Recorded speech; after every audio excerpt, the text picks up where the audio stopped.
Good morning সবাইকে। আমি প্রিয়াঙ্কা, আমার নতুন একটা মিনি ব্লগে তোমাদেরকে স্বাগত জানাই। তোমরা সবাই কেমন আছো? পুজোর পরে অবশ্যই কমেন্ট করে জানাবে। আর এদিকে দেখো গাছের স্থলপদ্ম অনেক ফুটেছে, স্থলপদ্মগুলো তুলে নেওয়া হয়েছে আর কুড়িগুলো দেখো রয়ে গেছে। আর এইদিকে দেখো বাবু সকাল সকাল বাজার থেকে কচুরি আর ছোলার ডাল নিয়ে এসছে, সেটাই খাবো বলে গুছিয়ে নিয়েছি। আর আমার জানো তো পুজোতে ঘোরাঘুরির পরে বেশ ঠান্ডা লেগেছে। পুজো চলে গেছে বেশ 10-12 দিন হয়েছে, কিন্তু আমার ঠান্ডাটা না কমেনি। সর্দিও রয়েছে আর একটু গায়ে জ্বরও রয়েছে, শরীরটা ভালো না। আমার গলা শুনে অবশ্যই তোমরা বুঝতে পারছো। আর এদিকে দেখো রান্না বসিয়ে দিয়েছি। তারপরে চলে গেলাম দুধ আনতে। দুধ এখানে রেখে যায়, তারপর দেখো ক্যানটা নিয়ে চলে আসছে। আর এদিকে মাটির আলু হচ্ছে। মাটির আলু এই সিজনে মানে শীতের সিজনেই প্রথম এনেছে বাবু, তাই মাটির আলুটা রান্না করছি। আর এখন বেশ কয়েকদিন ধরে আমাদের রান্নার দিদি আসছে না, সেহেতু রান্নাটা করতে হচ্ছে।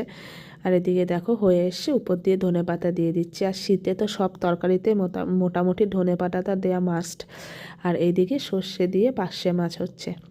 কে কে আমার মতো সর্ষে দিয়ে মাছ খেতে ভালোবাসো অবশ্যই কমেন্ট করে জানাবে। আর পুজো চলে গেছে, দেখবে গাটা একটু ছেড়েও দিয়েছে, একটু ম্যাশ ম্যাশ করছে, ভালোও লাগছে না মন মেজাজ, যদিও সামনে কালী পুজো আসছে। আর এইদিকে দেখো মোটামুটি পার্শে মাছটা রেডি হয়ে গেছে। আর আজকে পার্শে মাছ করা হয়েছিল, আর মা এই যে তেলেপিয়া মাছ করেছে, হালকা করেই করেছে তেলেপিয়া মাছটা ধনেপাতা দিয়ে। তারপরে খাওয়া দাওয়া করে একটুখানি রেস্ট নিচ্ছিলাম।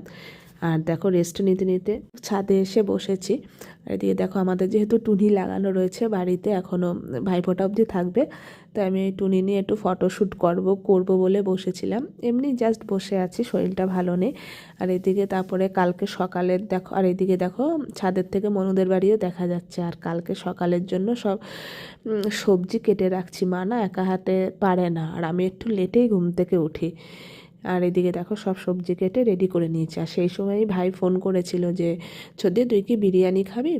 তা আমি প্রথমে না বলেছিলাম, পরে বলেছিলাম যে ঠিক আছে তুই বিরিয়ানি পাঠাস। এবার ও কাজের তাড়াহুড়াতে বিরিয়ানিটা অর্ডার করে দিয়েছিল, এবার শুনতে ভুল শুনেছে। এদিকে দেখো মটন বিরিয়ানি পাঠিয়েছে, এদিকে আমি মটন খাই না, তা আমি বিরিয়ানিটাই নিয়েছিলাম আর মটনটা মাম্মা খেয়েছিল। আর এইদিকে দেখো মাছ নিয়ে বসেছি, কিছুটা ওই পার্শে মাছ রয়েছে, তা কিছুটা ভাজি করব।